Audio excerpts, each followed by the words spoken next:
Hey, everybody, I want to thank you for investing in the Shareholders podcast. I am Monty Mott.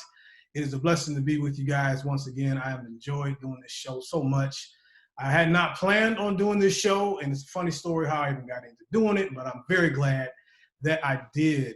Today on the show, I have a person, a lot of times I've met probably 70% of the people on the show I've never met before, but there are people I do know, and I'm glad to have them on because it means that they're actually doing something entrepreneurial or for business or for bettering themselves. And I have a young lady on the show today who is doing just that. She has got her own business and, didn't think to ask old Monty Mott a hot biscuit worth of it. Just wanted to do it her own self, y'all, and just jumped out there and did it.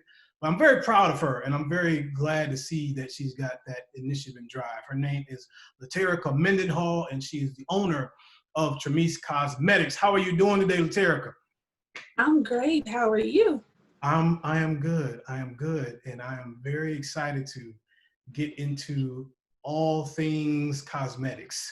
Okay. So the first thing I want to ask you then, of course, is what made you want to do this? How did you even get started in this? I got started because I noticed that there was a lack of variety for women of color, like at the drugstores, the beauty supply stores, and even online. So I just decided to take the initiative to expand our options in the Black community when it comes to cosmetics. So then from just seeing the need and seeing where, man, you know what, I don't see a lot that, cater. And then they say that necessity is the mother of invention, and you kind of saw that. But then it's one thing to just see a need for something, but then maybe you get a plan for it, but to actually implement it is a lot harder. And most people don't get to that implementing. You did.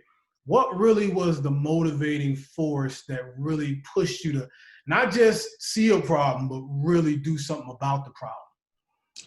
Honestly, it took me a long time, about 5 years, because I started doing this in 2015 just for myself. And like I said, if I'm feeling like this, I know that there's a whole lot of other Black women that, are frustrated with the lack of options that we have. So I sat on the idea for a very, very long time. I wish I wouldn't have, but I mean, it is what it is. So after, sitting on it and just thinking, I'm like, okay, well, I didn't do anything about it yet. No one else is clearly doing anything about it, to our liking. So it was just time to just branch out and just take that leap of faith. And here I am. And it always is a leap of faith, and, no matter what you're doing, if you're doing a cosmetic line, if you're doing a podcast, but and it's really, and I've seen the difference. Like you really now, I was like, boy, she out here trying to be a go-getter in these streets. So I see you.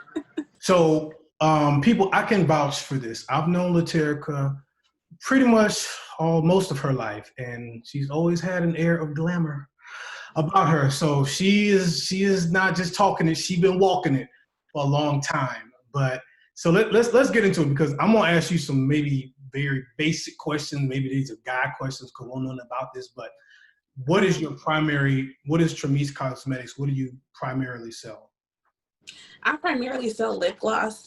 That's what I wanted to be known for. I have other products, but it's the lip products that I sell, and it's the handmade lip gloss. Okay, so in lip gloss, now what is the difference between lip gloss and lipstick? Are they the same or are they not? No, it's not. So lip gloss is liquid. It doesn't last as long as lipstick, because lipstick, I was trying to find the lipstick so I can show you, but lipstick is solid. So, it lasts a lot longer, opposed to the lip gloss, which is liquid, and it can be more sheer. Okay. And so now you say that you said handmade. Like, what is that? Now, what does that mean? I make it myself from scratch. Wait. You doing it? Yes. What? Oh, wow. I didn't know it. Yeah. And that's what I was saying. As far as the the how I got started was that I did buy some lip gloss that was already made and it didn't work for me. So I manipulated it and then researched on how I can do this myself, because somebody's making lip gloss somewhere. It didn't just, snap your fingers and then boom, there's a lip gloss. I'm like, if they're making it, I can make it, and then just manipulate it, or not even necessarily manipulate it, but just add the amount of ingredients and colors and stuff to make it work for me and my community. How did you learn how to make lip gloss? Was that just kind of messing around as a kid and figuring out how to, like, how do you? No, I didn't learn how to make lip gloss until my 20s. I did a lot of research on the internet, and there's a lot of YouTube videos on how to do it too. Yeah. It was a lot of trial and error too, to kind of figure out what ingredients you want to go with and stuff like that. All FDA approved, of course. I like that. Okay, so Laterica, you just brought up something. I've had talks with people, and when you talk about, there's a lot of social unrest and a lot of things that are happening in the African American community, and I always say that this new generation, there's not as many excuses anymore because of things like YouTube. And a lot of times when our parents or their parents were denied education and things like that, if you have one of these, you have the world at your hands. And you literally said you learned how to make the cosmetics by studying. You saw videos on YouTube and you put in the work. You didn't go to no fancy here's how you make cosmetics, but you did it yourself, right? That is correct.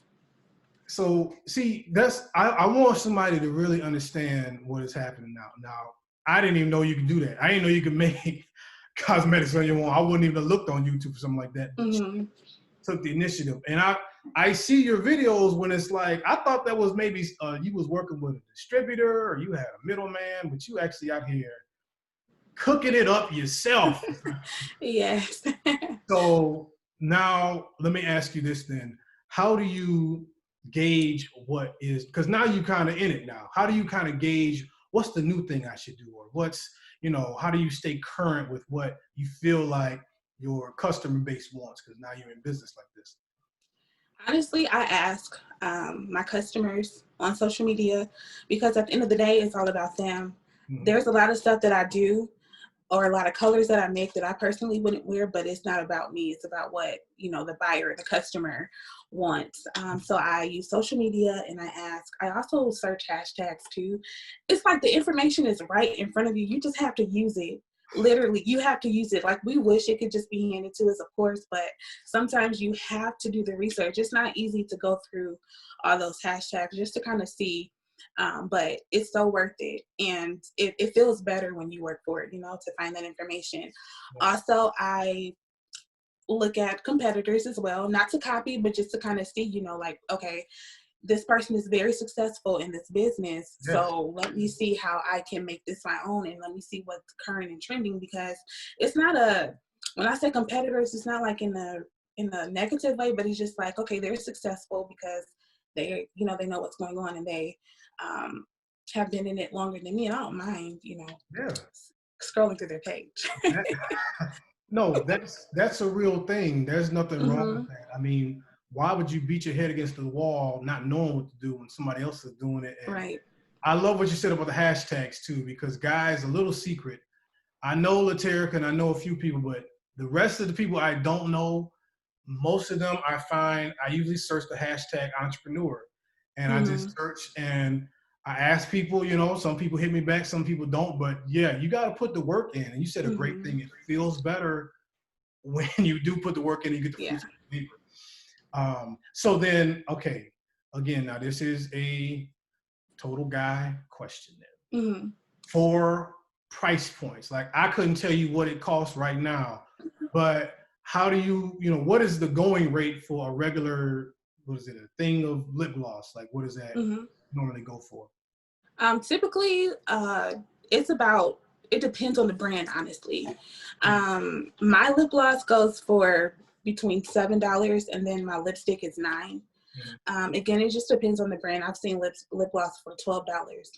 It's all about the audience, though, at the end of the day, because for me personally, I want to offer those quality products, and I have a saying where I say, pretty doesn't have to break the bank. So you'll still get quality, when you get my stuff, but I'm not taking all your hard-earned money, because I believe in saving and I believe in having discounts. If I could do this for $2, I would. Now, is that wise? Absolutely not. But it's my passion. It's my passion that honestly drives me. So my price range is $7. I've seen some for $12. It just depends on who you're shopping with. No. Let me ask you this now. How much is like whatever Beyonce putting on her lips or Jennifer Lopez? Now, what's like the high end? How much can it cost? Let me tell you something. I was online yesterday and I saw lip gloss for $25. That's a lot then. That's a lot. And that's high end, lip gloss. So I wasn't mad about it, but I was just like, wow, that the confidence to charge $25. You really believe in your brand? No, I'm serious. Yeah.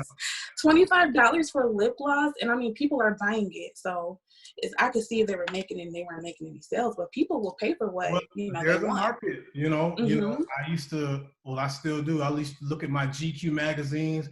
I would see like a guy wearing a coat for $2,000. I was like, man, that is crazy. But it's like they're not making it to not sell it. Somebody Somebody is buying it. But that's interesting then, because I had no idea what even the price point was. Mm-hmm. So you're really trying to make it affordable. But I want to ask you this then. Tell a business person or a person who doesn't know anything about business yet, like, man, $7, $8, come on, Terica, can't you hook me up? But they don't understand because, like my sister and my mother told me, they've got some of your products and it's well packaged, it's not janky and stuff like that. Like, talk about some of the things, like you might have the passion for the lip gloss and the makeup, but can you talk about the extra things, the packaging and the shipping, all that other stuff that people don't know about the business?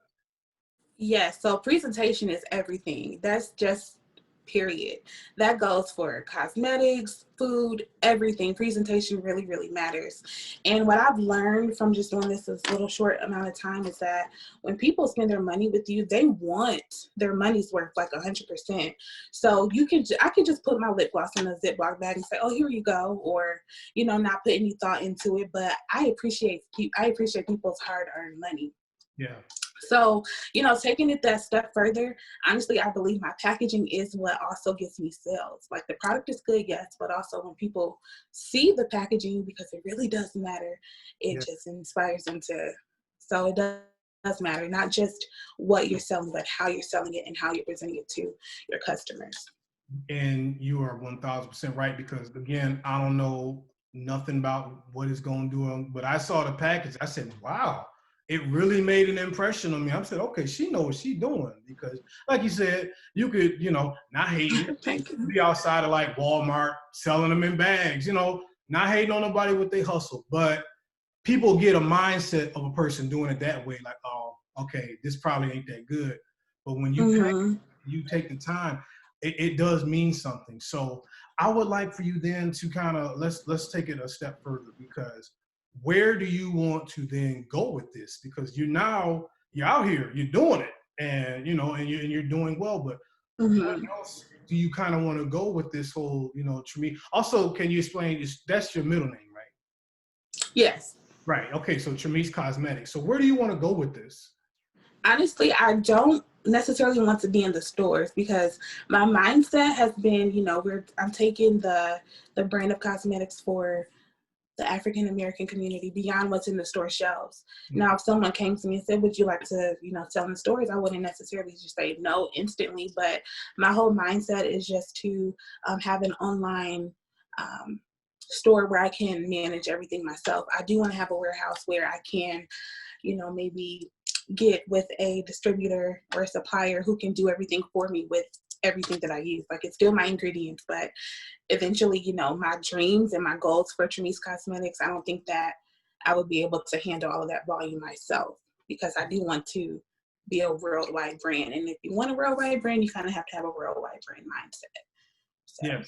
Yes, most definitely. And I like kind of how you said that, because I think what people don't understand is, it is cool to get in a store, but you kind of lose the control of the way you want things done, because now you're in partnership with a bigger company. But if you can continue to, do it yourself, and a crude analogy, but I remember the rapper Master P, and he sold out his trunk, but he sold so much that when they tried to come to him with those record deals, he could turn them down and say, man, I'm making more money now, so y'all have to cater to me. So you do, Wow. it is for a person like you, it's, you know, you kind of want to do it your way, but, you know, you still want to make money, but it is, you know, sometimes it's doing it the way you want it and having the control.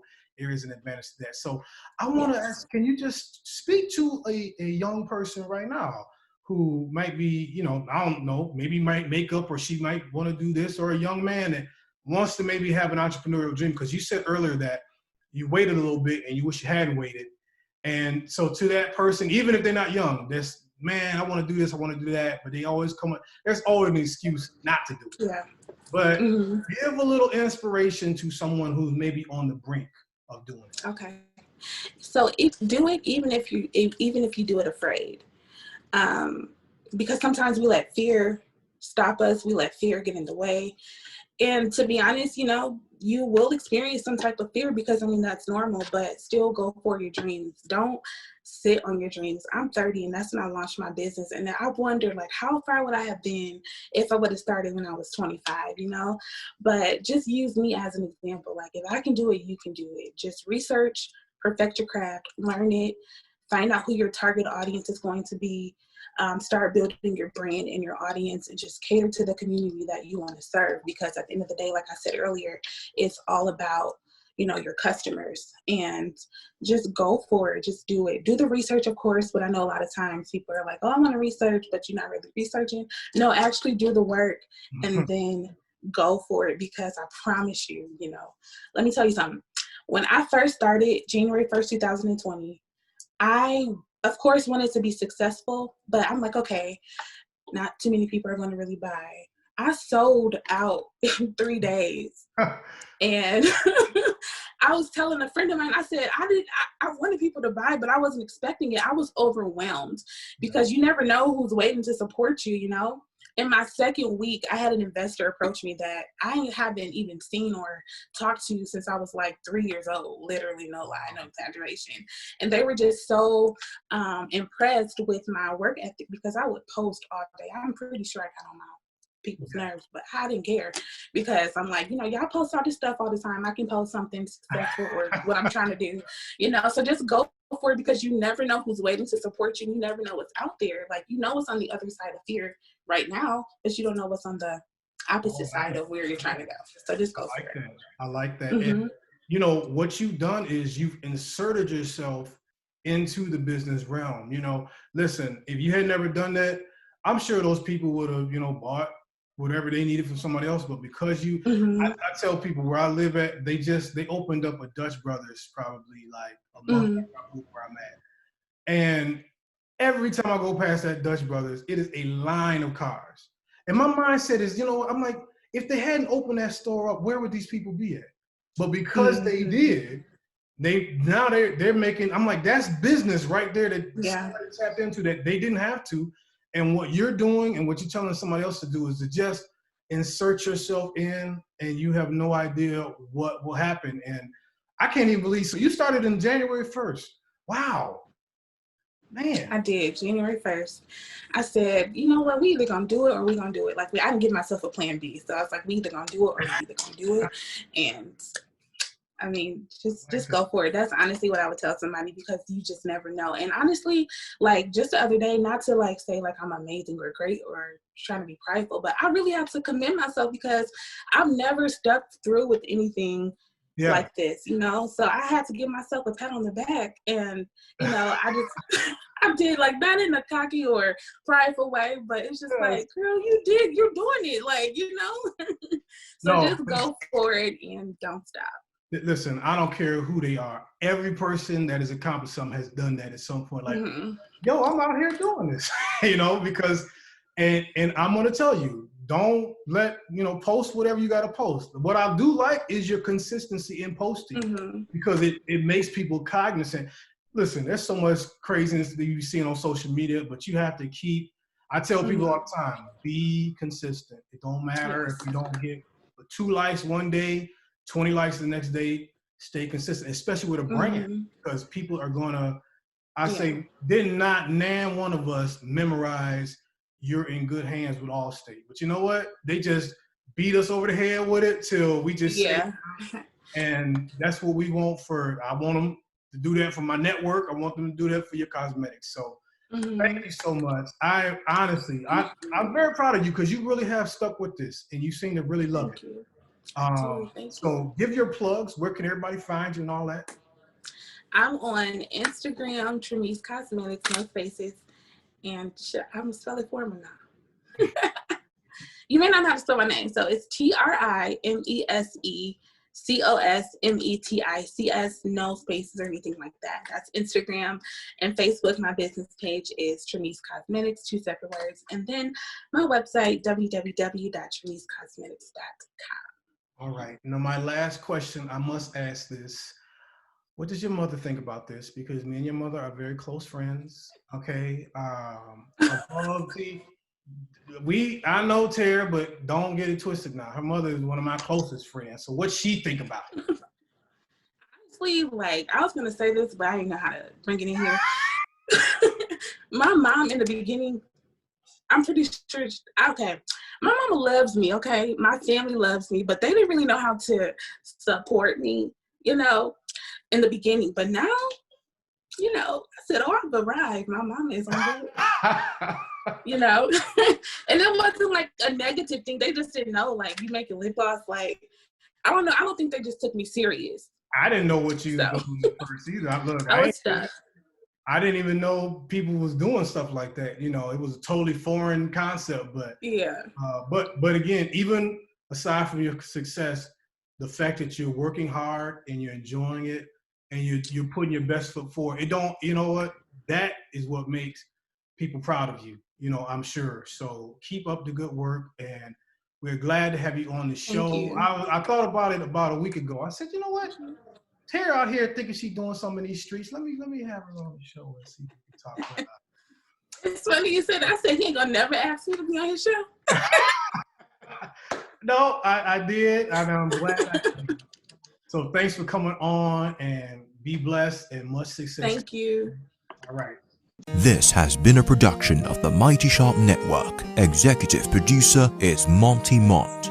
Watch the corners and always stay sharp.